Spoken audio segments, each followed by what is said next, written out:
권리의 주체와 객체에 대해서 봅니다. 이 부분은 그 인문수에 없는 부분이죠. 없지만 반드시 알아야 될 부분이니까 약간 설명하고 갑시다. 먼저 권리 주체. 권리 주체를 다른 말 하면 권리를 가지는 사람 이런 뜻이다. 그럼 권리를 누가 가질 수 있냐면 사람만 가질 수 있습니다. 사람이 아닌 것은 권리를 가질 수가 없습니다. 그 다음에 두 번째 문제 되는 것이, 그렇다면 이 권리를 사람이 가진다면 사람이 가지는 권리의 대상은 뭐가 되느냐? 이걸 우리가 권리의 객체 이렇게 표현한다. 그죠? 권리의 객체는 대상을 말합니다. 그 대상은 사람이 아닌 것인데, 사람이 아닌 것은 통상적으로 물건이 되겠죠. 그죠?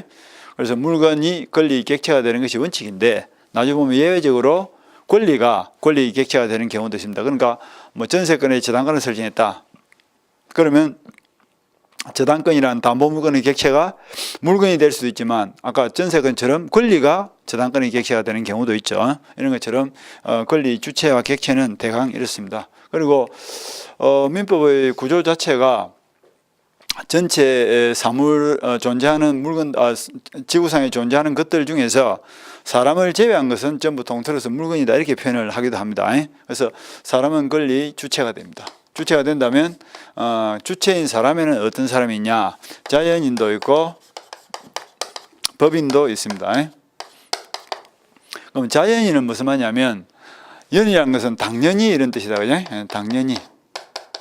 당연히 누가 네 사람 해라 하지 않더라도 자기 스스로 당연히 사람으로 인정을 받고 대우를 받는 것을 자연이다 하고, 법이란 것은 법률에서 정한 요건을 갖추었을 때 사람으로 인정되는 것을 말합니다. 그러니까 사람도 자연인을 제외한 것이 법인인데, 이 법인에는 다시 보면 사단법인이 있고 재단법인이 있겠다. 그죠?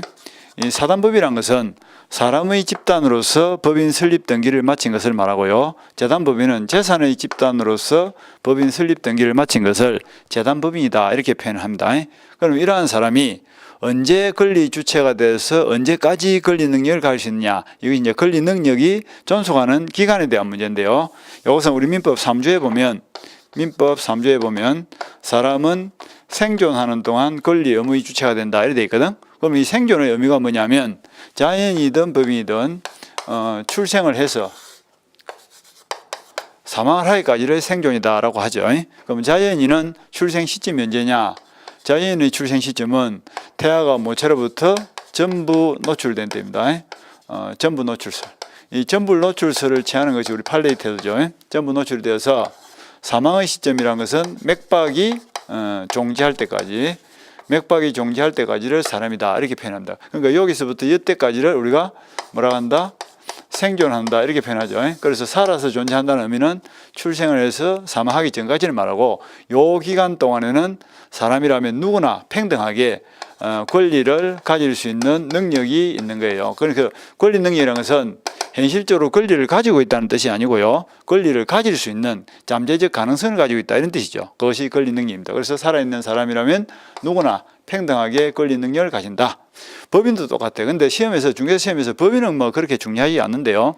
법인은 재단이든 사단이든 출생 시점은 언제예요? 법인 설립 등기를 마친 때죠. 그래서 법인 설립 등기를 마친 때로부터 그 다음에 법인이 사망하는 시점은 해산 단계를 거쳐서 청산이 실시될 것이고, 그리고 그 청산이 종결되면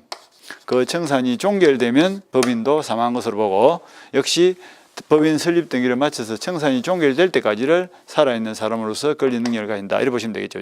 이렇게 권리 주체를 보시면 되고, 그 다음에 이제 권리 주체와 관련돼서 문제가 되는 것이 능력에 대한 문제입니다. 그래서 자연이든 법이든 사람으로서 권리 능력을 가졌다 할지라도 자신이 가지고 있는 권리와 의무를 행사하기 위해서는 완벽한 능력을 갖춰야 됩니다. 그러면 사람이 갖춰야 될 능력에는 어떤 것이냐? 사람이 갖춰야 될 능력은 세 가지가 있습니다. 그것이 뭐냐면 일단은 권리 능력이 있어야 되고요. 그 다음에 의사 능력도 있어야 되고, 그 다음에 행위 능력도 있어야 되는데, 이 권리 능력은 보다시피 살아있는 사람이라면 다 가진 것이니까 크게 신경 쓸 필요가 없고요. 그 다음에 이제 의사 능력이라는 것은 의사를 결정할 수 있는 능력 이런 뜻인데, 사람이 의사를 결정하기 위해서는 어느 정도의 능력을 갖춰야 되느냐 하면 옳고 그름을 판단할 수는 있어야 되겠죠. 그럼 옳고 그름을 판단한다는 것을 법률 용어로 싹 돌려서 하면 시비변별 능력 이렇게도 표현을 합니다.